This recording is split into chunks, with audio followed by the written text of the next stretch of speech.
حي على الفلاح.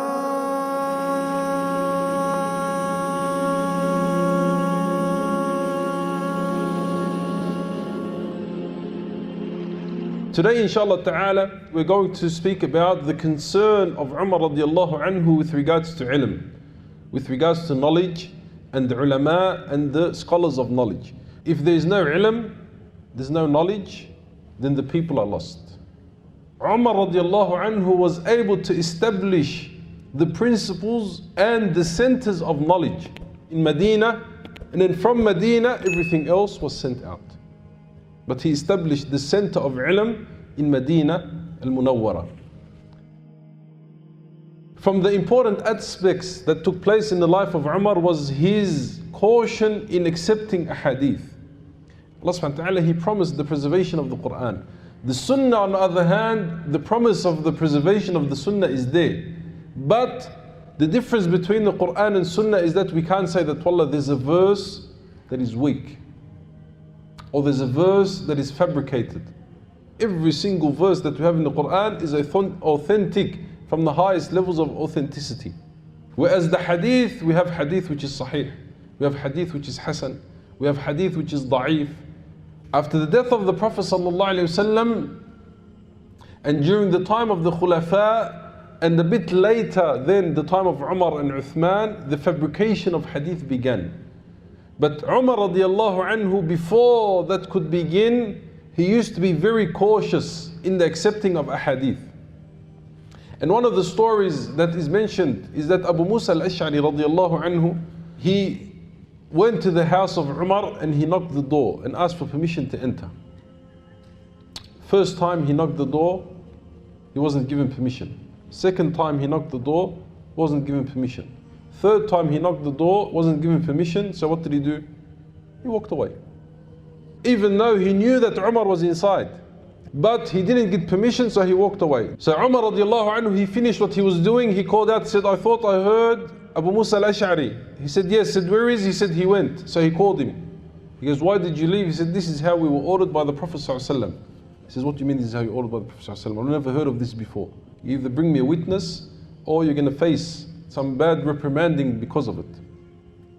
So Abu Musa al-Ash'ari radiallahu anhu, as mentioned in another hadith by Abu Sa'id al-Khudri, he says that Abu Musa al-Ash'ari, he came to the masjid and his face was yellow. So he came to the masjid of the Prophet ﷺ and he said, I need a witness for the hadith such and such. So he said that only the youngest of us is going to witness with you, O Abu Musa. So Abu Sa'id al-Khudri, he went and he witnessed to the hadith, if one of you requests to enter or to knocks on the door 3 times separately and is not given permission, to leave. Another very important aspect with regards to knowledge is that Umar radiallahu anhu used to always revise. He used to always sit with the Sahaba and they would revise the ilm. And he would ask about something if he didn't know. Abu Hurairah radiallahu anhu, he says that a man or a woman was bringing 2 who used to draw tattoos at the time of Umar. So Umar radiallahu anhu, he gets up, I call upon you by the name of Allah. Umar radiallahu anhu, he says, I haven't heard the hadith, or I can't remember a hadith that is mentioned from the Prophet ﷺ with regards to tattoos. Who can mention a hadith with regards to tattoos? Abu Hurairah, he says, I got up and I said, O Amir al-Mu'mineen, I have heard. He said, what did you hear? He said, I heard the hadith of the Prophet ﷺ as the hadith narrated in Sahih al-Bukhari. Do not get tattoos done, nor be the one who is drawing the tattoo. In another hadith, Umar radiallahu anhu, he was asked about a man who becomes in the state of janaba while traveling, meaning that he needs to make ghusl and he doesn't find any water.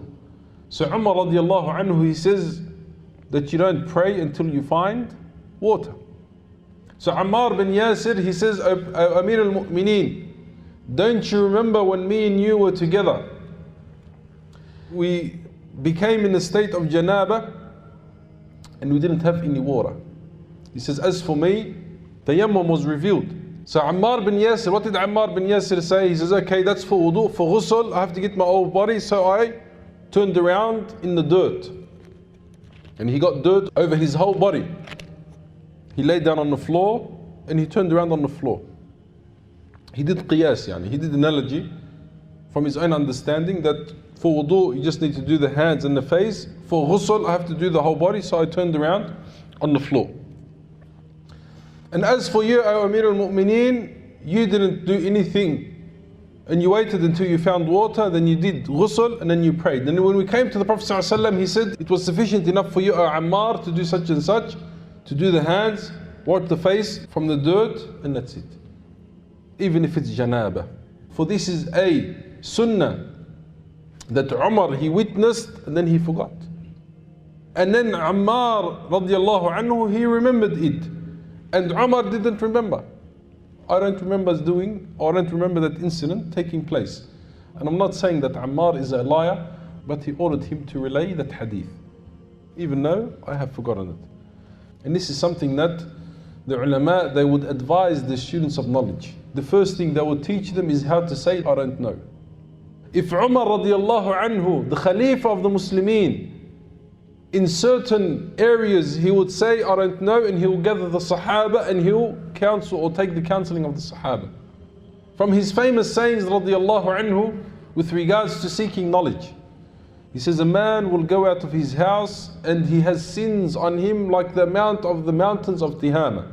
If he listens to the ilm, khaf, he gets scared. Waraja', he returns. Watab, he repents. And then he went home with no sins. Just from listening to Majlis ilm.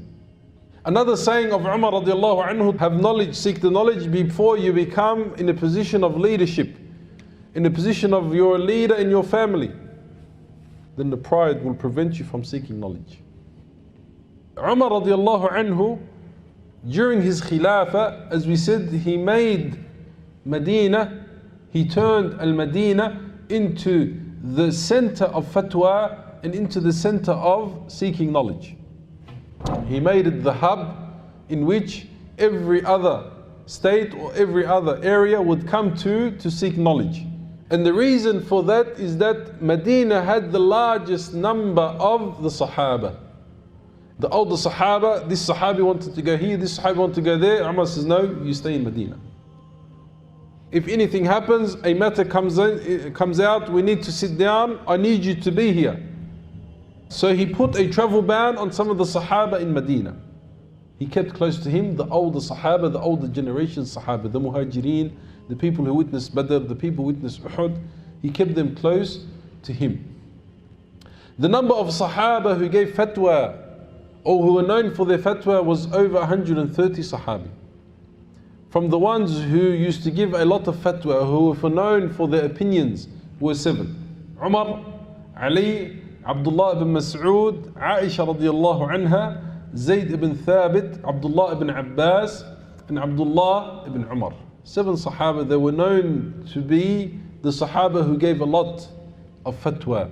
And he made the Medina a center. And then other places were established by Umar radiallahu anhu. And some of the famous places that were established was the school in Mecca itself. Mecca at the time of the Khulafa al-Rashidin, Mecca was the people used to go to for seeking of knowledge. And it was made an area that couldn't be left alone. Especially Mecca is the place that people come for Umrah, for Hajj, to do the different rituals in the Haram. So there needed to be people who were there and scholars who were there who were teaching. Now one of the main teachers of Mecca was a student of Umar radiallahu anhu himself. He was Abdullah ibn Abbas. That Umar ibn al-Khattab, he gave importance to the youth, to the young Sahaba that he saw potential in. He had the school of Mecca, the school of Medina, the school of Al-Kufa, Al-Basra, Al-Sham, Misr, and the different schools that were established. In each school, certain Sahaba were sent there by Umar radiallahu anhu. And they established the knowledge in these different centers that later on became the centers of knowledge in the Muslim Ummah, in the Khilafah al-Islamiyah. Imagine in the time of Umar radiallahu anhu, there was over 12,000 masjid. And the masjid is not just a place, and Nabi sallallahu alayhi wasallam, he didn't use the masjid just for the 5 daily prayers. The purpose of the masjid is to gather the people together, to always be alive. Ahlul Suffah, the poor Sahaba, they used to sleep in the masjid. Everything was happening in Medina. So Medina was considered the hub of the schools in which Umar radiallahu anhu, he had established. The school of Mecca, the head of it was Abdullah ibn Abbas. Nabi sallallahu alayhi wa sallam, he made dua for Abdullah ibn Abbas specifically. Allah give him the understanding, al-fiqh, fi deen, and teach him, give him the knowledge of ta'wil. Ta'wil is what? Is tafsir, interpretation. The second was that he remained with Umar radiallahu anhu for a very long time. And he studied under Umar for a very long time. He used to spread out his circles of knowledge throughout the day. 1 hour for fiqh, 1 hour for tafsir, 1 hour for narration of a hadith, 1 hour for Arabic language, 1 hour for al-maghazi, the seerah, 1 hour for this. He'll spread it out throughout the day. And every day was the same. And you have thousands of people flocking to the circles of knowledge of Abdullah ibn Abbas. The second or the third was Al-Basra. And Al-Basra was one of the provinces that was opened at the time of Umar radiallahu anhu. Umar ibn al-Khattab radiallahu anhu, he sent a large group of Sahaba there. From the main Sahaba were Abu Musa al-Ash'ari, Anas ibn Malik radiallahu anhu, and Imran ibn Husayn radiallahu anhu. Three very known Sahaba were sent to Al-Basra. The head of them was Abu Musa al-Ash'ari. And Abu Musa al-Ash'ari was known for his recitation of the Quran. He took Al-Basra and he turned it into one of the centers of knowledge. His halaqat, the people would come, would sit for him, and they would recite Quran. They would gain their knowledge. And he made it a very important, that the seeking of knowledge, and he made sure that the people had a place to go to when it came to the seeking of knowledge. And the major difference was the people were hungry for knowledge. And Umar radiallahu anhu, he had picked the teachers that would teach. He picked those whom he trusted. He picked those whom he knew their level of knowledge was high. And they were able to be in a position where they are being asked questions. And between Umar and Abu Musa al-Ash'ari, there was messages and letters sent back and forward, always in communication with one another. From the institutions was Al-Kufa, whom he sent Abdullah ibn Mas'ud.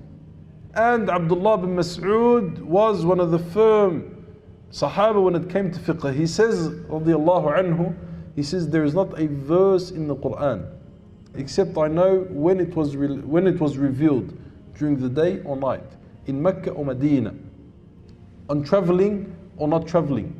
I know the time where it was revealed, and I know the reason why it was revealed.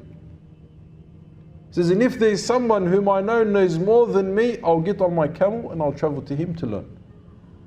Abdullah ibn Mas'ud was sent to Al-Kufa, and he established the school and the institution in Al-Kufa.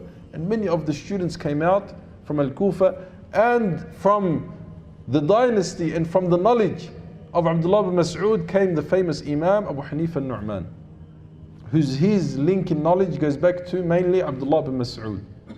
And Ammar bin Yasir was also sent to Al-Kufa, and many of the major ulama or major Sahaba were sent to Al-Kufa. In Al-Sham, Umar ibn al-Khattab radiallahu anhu, he sent Mu'adh bin Jabal, Ubadah bin Samit, and Abu Darda radiallahu anhu. You begin with Hims. When you teach the people and you find that they are learning, you move on to Jerusalem, and then you move on to Dimashq, which was the center at that time. And one Sahabi, when they moved, they kept on moving on. And Abu Darda radiallahu anhu, who was known for his zuhd and his wara' and his abstaining from the dunya. And Abu Darda, he was later on, he was the alim of Al-Sham. In Egypt, Amr ibn al-As radiallahu anhu, who was the opener of Egypt, Umar radiallahu anhu, from the army that was sent with Amr ibn al-As was a famous Sahabi, Uqba ibn Amir radiallahu anhu, and he became the mufti, the judge, the scholar, the teacher of the tabi'een and the Sahaba in Egypt at that time. And then it just continued and continued after that.